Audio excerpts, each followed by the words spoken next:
Thanks for staying on the program. Now, a 22-year-old female student of the All Nations University has died. Benedict Nane Siedu fell from the 4th floor of one of the school's buildings. It is believed she was being delivered of evil spirits. Subsequently, the New Japan Police Command has begun investigations into her death. Meanwhile, the school is yet to react.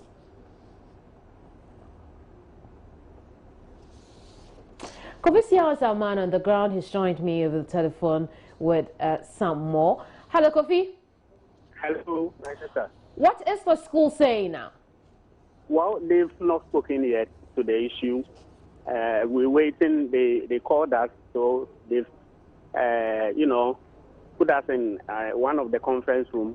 We are waiting for the school authorities to come and speak to the issue. So as it stands now, they are telling us to exercise some restraint. They will get to us very soon. So they've not spoken yet. Indeed. Now, what do we know about this young girl? Well, I spoke to one of the lecturers in the school, and he told me he took the student right from the day he was admitted in the school as a student. And from what he's telling me, the girl is actually the student in the class in the business administration first year. And because of that, she was actually made the class rep of her class. And she's a very sound Christian. She prays all the time. Doesn't joke with her church going and all that. So school authorities, especially the lecturer I spoke with, and a few of the students, her class colleagues I spoke with, also confirmed the same thing to me, that she's very sober, attends a church all the time, and she respects a lot. And a very brilliant student, of course. Now that you've had access to the school, explain to us or describe to us the general atmosphere there. Well, when you enter the school, you can see students gathered in groups, some are in threes and in twos, and they are actually discussing the issue. Whenever you get to them and they realize that you're a media man, they decide not to speak. I tried to speak to a few of them on tape, but they declined. They actually told me they've heard about it. Some said they were there when the thing happened, but they declined to speak to me on record. Indeed, Kofi, I'm grateful for your time here. Okay. Well, now, a 38-year-old driver has been shot dead in the Upper West region. The man, said to be a worker of the Obri Lottery, is reported to have been killed by some armed robbers around 8 p.m. last night. Rafiq Salam's joined me over the telephone now with some more on this particular development. Hello, Rafiq. Hello, Kamini. What more can you share with this particular arrest? There are two stories, and then we don't need to rather. Two stories. Let me take it one after the other. The first one is in connection with a 38-year-old who was shot dead last night between Fiang and Buse, located in the Tafiema Buse Isa district. This guy is a 38-year-old worker. He's a father of two, and then he's been working for Obri Lotteries for over a decade. And so he's their driver, and normally he do ply the routes to pick some of their lotto tickets and then take their monies back to work. And so he was somewhere around 8 p.m., got caught by these robbers, and then he was shot, according to the police, multiple of times, and then left behind the steering wheel. And so this is the situation currently. And then the body is currently deposited at the Jepa Hospital morgue. Indeed. Rafiq, thank you very much for your time. Rafiq Salam has been sharing details of a 38-year-old man who's been shot dead in Wa. Away from there, the Wenchi Divisional Police Command has destroyed dozens of bags of leaves suspected to be Indian hemp. Some of these had been in police custody since 1998. Nestor Kafuya Juma witnessed the distraction and sent this report from Wenchi.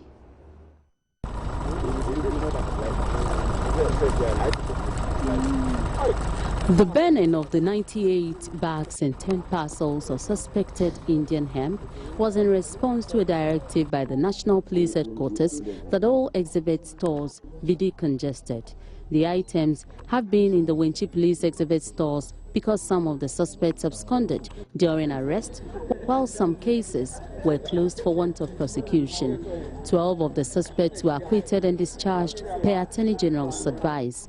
In most of the cases, exhibits had remained in the exhibit store of the police, causing congestion in this small room.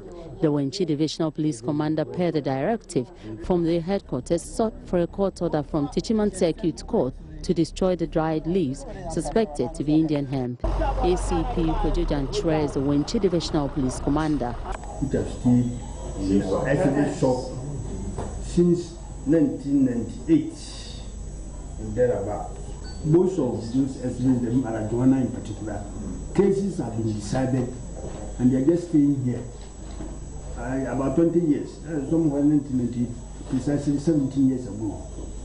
So we have to destroy them. Some of the agencies that were present to witness the burning process included officials from Environmental Health Office, Wenchi Municipal Assembly, journalists, and the Techiman Circuit Court Registrar. Nesta Kafuya Jomes report for Joy News.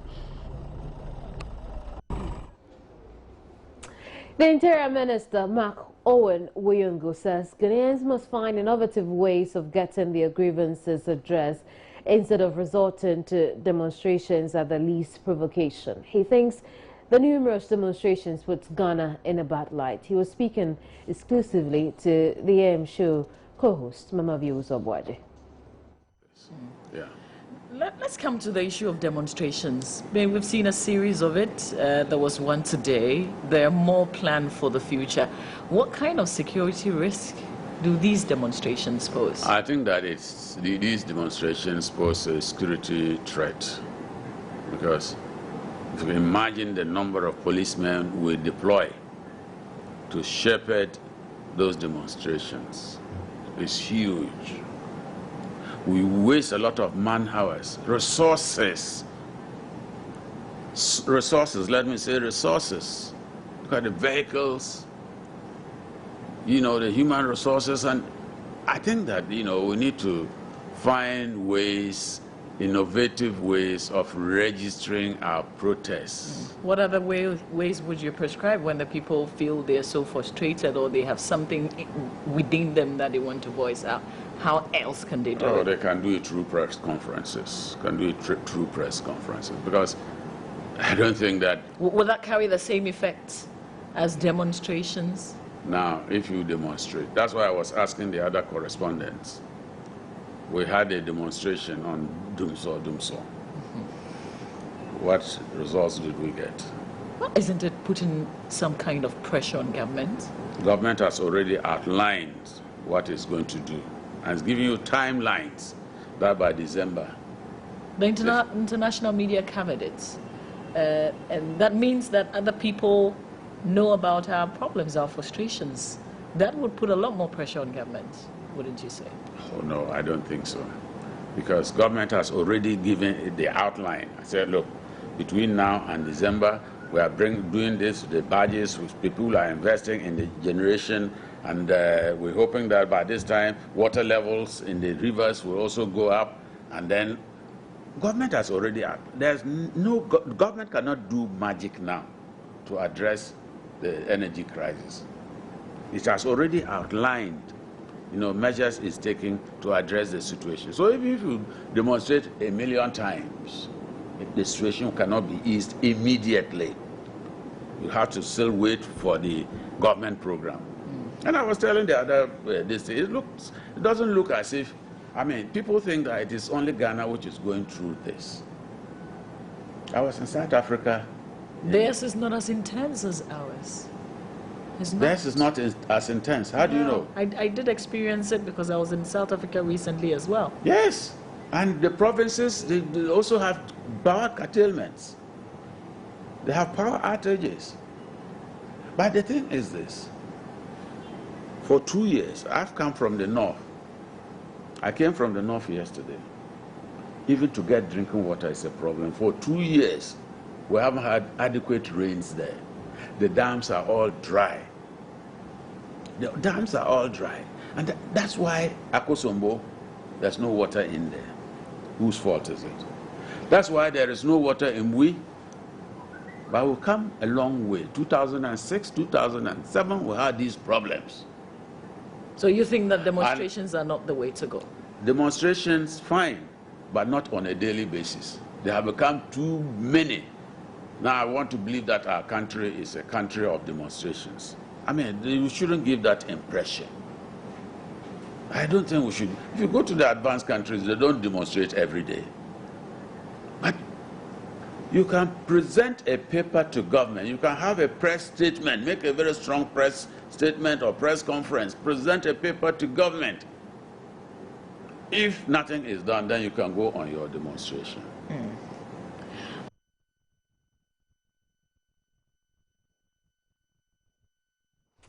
The police service has placed an embargo on the sale of police recruitment forms. This follows the arrest of 5 people in connection with the sale of fake recruitment forms. Dozens of people who bought the fake forms showed up at police training depots around the country, only to be told they had been duped. Today in Accra, the Director of Police Public Affairs, DCOP David Ampabenyin, announced measures being adopted to ensure that people who desire to join the police are not defrauded. Derek Akosam is here with me. He would give us an idea of what those measures are. Thanks, Derek, for being here. You're welcome, Kemini. What are those measures the police is putting? Well, basically what DCOP Reverend David Ampabenyin said was that even before this scam came about, they hadn't opened up the sale of police forms for people who would want to be police officers. And so currently, as I talk to you, they have placed an embargo on the sale of police forms. And 5 people have been arrested, and that takes the number of people who have been arrested to 7. The 5 are, there's Richard Harrison, and there's also, there are 2 other police officers. There's Constable Ruthedri from the Koforidua Central Police Station. There's Corporal Gideon Sapon of the Visibility Unit of Takrade. And then there's also a pastor, Paul Danso, from Takwa Atwabo. And then there's also Amos Brown, who is a radio presenter with Silver Radio at Takrade. Now, Paul Danso was the one who mentioned Corporal Gideon Sapon's name as being the one who told him that he had connections and could get him to get people into the police service. And so that is basically it. Now, the police also say that they have tightened security measures as far as recruitment is concerned. And they say that they have had some reforms over the past few weeks, and that is a reason they have been able to arrest these people. They are still investigating these 5 together with the other 2 who were arrested earlier, and they are sure that these 7 people would mention some more names, and maybe you may be in for a shock of our lives. You may hear some big police names being mentioned. But let's take a listen to DCOP Ampabenyin on that. We'll come back to this conversation. With the gun, it is a process. As and when we arrest people, these people are helping with the investigations. They will also mention some other names. We will also apprehend those people. Probably they also mention. So as and when we are going on, we will keep you informed. We will keep you updated until we reach to the bottom, the final authority. And it's painstaking investigation. We will go slow. If we rush, you will jump the gun. So you have to bear with us. We can't get all the information for you today. These people will also start talking. Initially, it will be difficult for them to avoid such information to us. But as we continue to keep them, to investigate them, cross-examine them, etc., they will come up. They will come up. That one they cannot do otherwise. They will come up with the actual people who are behind. And what they have done so far, the activities, the part they have played, they will let the police know all this. So that at another date, probably early next week, we will call you again. And then we brief you, update you with what's going on, until we reach the very bottom of the incident. Thank you very much. Enlistment. You have not started any enlistment. When the time comes for the enlistment to be made, we will also give you all the processes and the forms, etc., where you can get access to them. But as at now, we are not going to do any enlistment. Any enlistment now. Previously, they used to buy the forms at the post office. Yeah, but it doesn't follow that our next enlistment, if it's we are going to go to the post office to buy from. So at any particular time that we are ready to start the enlistment, we will direct you as to where to get access to the form. Now, Derek Akosam is a man on this beat. He's here with me in the studio. Let's get some more from Derek briefly. Now, we understand also that a task force has been formed as part of the measures. Tell us about that. Well, they say they want to investigate every other issues concerning scams that have been reported in the past, together with this particular one. And so there's a task force that has been put in place, which is headed by DCOP Bright Odro. He's a crack investigator, and he's also the commandant of the police academy. So he will head the team that will investigate into this issue. And they say that they have a lot of work to do. They will make sure that anybody who has something to do with this particular scam is made known, so that they will crack the whip and get people to answer. And as I said earlier, maybe we may be hearing some top guns, because they are sure that having 2 police officers involved in this particular issue, they may have other people above them or with a higher authority who may have told them that let's get this done. Thank you very much, Derek. Derek Akosam is a Joy News reporter. There's more to come here. Don't go away.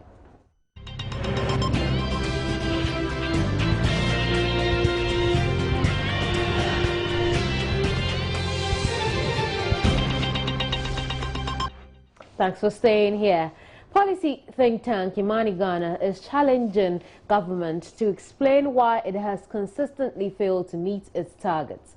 Imani says government spent most of the budgetary allocations on health, education and social protection between 2000 and 2013 without meeting targets. Most projects, according to Imani, were also not completed in the period. Joy News' Beatrice Edu joins us over the phone with more. Thanks for joining us here, Beatrice. Hello, Beatrice. You, Kemini. Great. Hello, Kemini. Now, which specific targets did Imani say were not achieved, even though government spent the needed money? Kemini, Imani has been talking about a number of areas within the public sector that it believes government failed to meet targets, even though the budgets allocated for these targets were spent. For instance, in health, Imani says that between the year and the review, which is 2009 to 2013, the target for maternal and infant mortality was not achieved. It says that actually within that period, the inequality between the rich and poor widened when it comes to maternal mortality. Again, it talks about reduction in the number of midwives that were available for healthcare delivery within the same period. In education, Imani says that the target to improve enrollment was achieved, but that of quality was not. And again, it says that Imani found out that there were budget overruns when it comes to school feeding program. In fact, about 25%. And ironically, within the same period, there were children who could not get food to eat under the school feeding program because there was no money to provide the food they need. Indeed. Now, when it comes to quality, did Imani identify their measure of quality? I beg your pardon, I did not hear that question. No, I'm asking, when it comes to quality of education, did Imani identify its measure of quality? It did not. It did not. It only talks about the number of children who had been enrolled for basic education, but the quality still remains the same. You're talking about schools under trees, you're talking about how many teachers are available and other factors that you would consider as the reason education was not quality or it was. What does it expect of government now?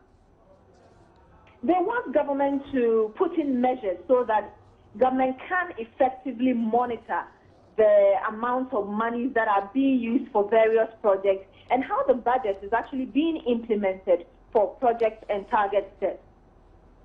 Thank you very much, Beatrice, for the update. Beatrice Edu joined us, has been speaking to us about Imani Ghana's challenge thrown to government.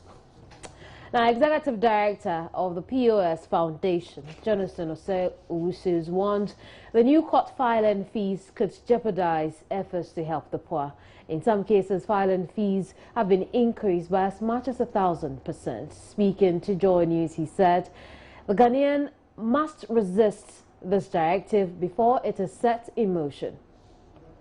To me, it has come as a big surprise to me. I was speaking with your producer backstage, and I couldn't even explain why such a thing should happen. We are talking about justice, and we know the country we find ourselves. The increment in the first place has come at the wrong time, and then it is too much. We deal with a lot of cases when it comes to dealing with human rights and the vulnerable. Now we are doing pro bono cases with our lawyers for them. And what we are saying is that when you go and you file such cases, and it is on the higher side, what do you have to do as a lawyer? Simply, if I am doing a free or pro bono case for you, and I'm also going to do filing and etc., then it's better I sit my somewhere, and then you continue your case. And if that is missing in our justice system, then that means a lot of people are going to be deprived of justice. And so you can imagine the consequences. Talk about legal aid. Legal aid is also helping to some extent. And they will have to go and file these things on behalf of the vulnerable and the weak. So if somebody has a case in court and a lawyer is helping the person and have to go to the extent of paying these fees, then it's neither here nor there. In the same light, private legal practitioner Abraham Amaliba has asked the Ghana Bar Association to act on behalf of Ghanaians to facilitate a drastic reduction in the new suit filing fees. The new legal fees, in my view, are so exorbitant and ridiculous that I do not think any well-meaning Ghanaian should allow this to stay. Increase is as close to 500%. And this is coming at a time when lawyers' fees are quite hefty. So if the client cannot afford to even pay the lawyer's fee, why should we burden them with such fees? But Lawyer Maliba, times have changed, prices of things have gone up. Why would it be such a bad idea for the filing of suits to go up as well? Indeed, we are not against the increment, but we are against the level of increment. Don't forget that the courts are the last resort when disputes arise.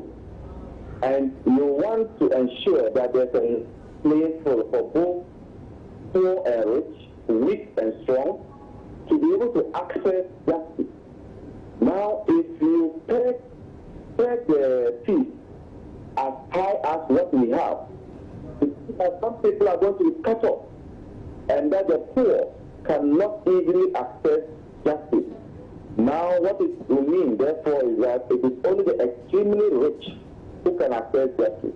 And I tell you that this can culminate. But these same people you describe as poor manage to find lawyers to represent them in court who take hefty charges from them. And so if you're paying 100 cedis to file a suit, that shouldn't be such a problem. Already, some people are unable to afford legal fees. And that is why, as a nation, we decided to create the Legal Aid Board or the Legal Aid Scheme. It's a recognition of the fact that there are poor people in the society who cannot afford. Now, to compound the problem by increasing these fees, for me, would only allow the extremely rich to have access to justice. If they are able to afford lawyers, why should we just compound the problem for them in terms of increasing the legal fees that they pay in court? I think that what we should be doing now as lawyers and as the Bar Association, we should begin to find ways to talk to the committee, that the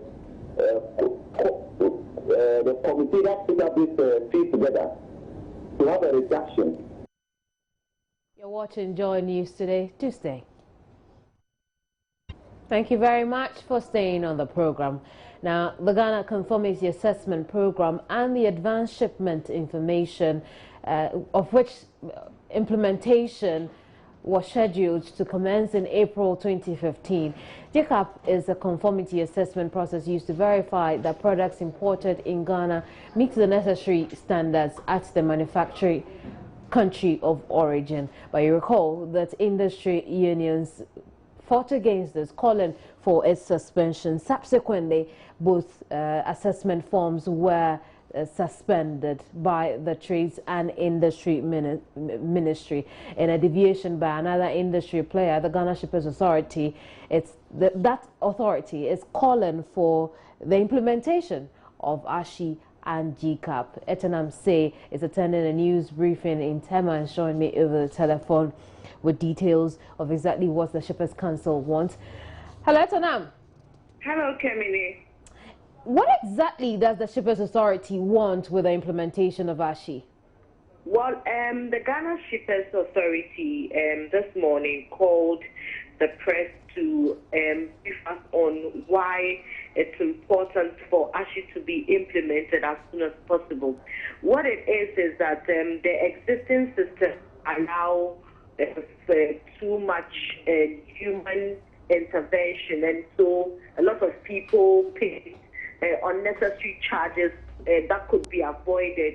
And so basically there's too much corruption in the system, and ASHI intends to clear these unnecessary human interventions. And so this morning they are briefing the media on the need for us to understand why ASHI should be implemented. You know, we heard in the media, the Deputy Minister for Trade and Industry said that ASHI had been suspended, but this morning the Ghana Shippers Authority said they haven't received a formal letter to that effect. They've also heard it in the media, but what they know for a fact is that it's been shifted. The date has been shifted to 2nd April, the date for implementation of the ASHI project is supposed to be implemented on 2nd April. You know, it was supposed to have been implemented in January, and then it was shifted to 1st March. Now, the stakeholders say they need a lot of information again on the process, and so it's been shifted to 2nd April. That's what they are aware of. But the fact that it's been suspended, they are yet to get a formal letter from the Minister of Trade and Industry. So basically, that is what is happening here at the Ghana Shippers Authority. But one would imagine that at the time the industry had come out to ask for a suspension of ASHI, the Shippers Authority would have been in the know. Did it come? What did the Shippers Authority have to say about the Ghana Shippers Authority? They're saying that they also heard it in the media. You know, yesterday the Deputy Minister for Trade and Industry actually said that they had suspended ASHI because stakeholders are still agitating, you know, and they want a lot of information. But this morning they said they've also heard it in the media, and that they have not been formally informed. Indeed. They haven't been informed about it. But so we asked them, what would they do if they are formally told that let's suspend this? Well, they said that would be sad. It would be sad because they had gone through a lot of process for them to get this far. So they will be disappointed. But since they have not received a formal letter from the Ministry of Trade and Industry that it had been suspended, they will still go ahead with the stakeholder consultations and see how the process can be implemented on 2nd April. Well, thank you very much, Etanam Say, for that information. I'm glad you stayed on. 2 Ghanaians have been implicated in the ongoing trial of the 8 suspected Nigerian pirates. The 2, Joel Yawata and Jojo Pata Okra, were mentioned in court today, Thursday, March 5, 2015, as the local representatives of the alleged pirates. The 8 suspected pirates were arrested by the Eastern Naval Command of the Ghana Navy in Tema when they turned and entered the territorial waters of Ghana. They are facing charges of conspiracy to commit crime and piracy. Their pleas are yet to be taken by the court.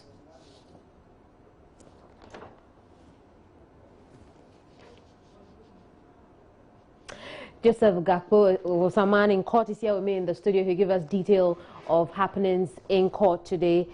Joseph, tell us more about what happened in court. Yeah, the two Ghanaians who have been implicated in this, they were in court today. One of them was arrested last week. The other was arrested last 3 weeks. So the two plus the 8 Nigerians who are also suspected to have been involved were all brought to court. There was an application for bail for the two newly arrested persons, but the judge or the magistrate insisted that because per the laws, piracy is a non-bailable offense, she can't grant that. So she remanded the two and also the 8 Nigerians in the custody of the Bureau of National Investigations to reappear on 30th March when the trial would continue. There are also 2 others who were charged today in absentia. One, we are told, is the captain of the ship, and one other person who the police have indicated that once the trial is ongoing, they would also be prosecuted, and currently there's a hunt ongoing to locate those 2 persons and bring them also before the court, so that then when the sentence is given, then they would all be sent to jail. Or if they are freed, then they'll be present when the sentence is being delivered. Do we know how the 2 Ghanaians are related in this case? One of them is a shipping agent, George Okpata, and according to the police, George was the one who arranged for a second ship to go convey the stolen cargo. You recall that the police indicated that they hijacked 1,500 tons of crude oil, and that is worth about $217,000 US. And when they hijacked it, they moved it onto a second ship and were transporting it when they were apprehended. According to the police, one of the Ghanaians who's been implicated was the one who arranged for that ship to go meet them on the high seas to get the items conveyed. But the lawyer for this gentleman is denying that. He says that he's a shipping agent. He receives calls from a lot of people. As far as they know, the police have told them that they know that he received a call from one of the persons in Nigeria who is connected with the alleged piracy. And that's the evidence for which they arrested him last week and brought him to court today. In fact, in his case, since he was arrested last week, according to his lawyer, they've not given him access to him. So he had to file an application before the High Court late last week that they should produce him in court so that then they can have access to him. And then this morning he heard that he was being taken to court alongside the 8 Nigerian pirates for prosecution. So now all of them have been remanded, except that in the case of this shipping agent, they'll go back to court next week Tuesday, that's the High Court, to hear that particular application that his lawyer had filed earlier. But for the rest, they are returning on the 30th of March. That's when the trial would continue. When they were remanded, what were the counsel for the defendant's reaction to it? Certainly for those who had applied for bail, they were not happy about it. Speaking of the 2 who were arrested last week and also last 3 weeks, their lawyers were not happy. But for the lawyers for the 18 Nigerians who were arrested, they appeared not to have a problem. Today in court, they didn't even put in a bail application. So they appear not to mind that they are still being held in custody, except that they are only waiting for the trial. But one other request that they made had to do with being granted access to their clients, because they had all complained about that. It's come up again, although during the trial before this it also came up, and the judge gave specific orders that the BNI into whose custody they are being remanded should grant them access. She was specific that on Tuesdays and Fridays, those are the days that lawyers for the suspect and also their family members should be given access to them in the custody of the Bureau of National Investigations. Thank you very much, Joseph, for the update.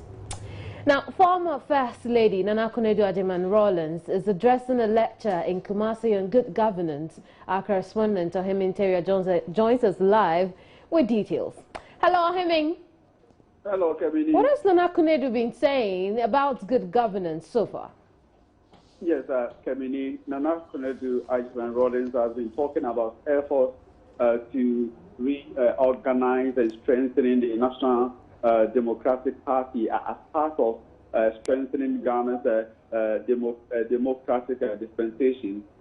She has been speaking specifically on the participation of the citizenry in all national discourse. For instance, Nana Akufo-Addo is not happy because she says that in a situation where majority of Ghanaians relax in supporting the cause of development of the country and give or hand over only to those in leadership, it brings about underdevelopment, because those in leadership think that there's nobody watching their back, and that is where we are now as a country. So she's encouraging grassroots participation in national discourse, and in this regard, she's not happy that after 20 years of introducing the district assembly concept, is where the motive or the objective was to decentralize development to the doorstep of the people. That is not happening. But now we seem to have centralized everything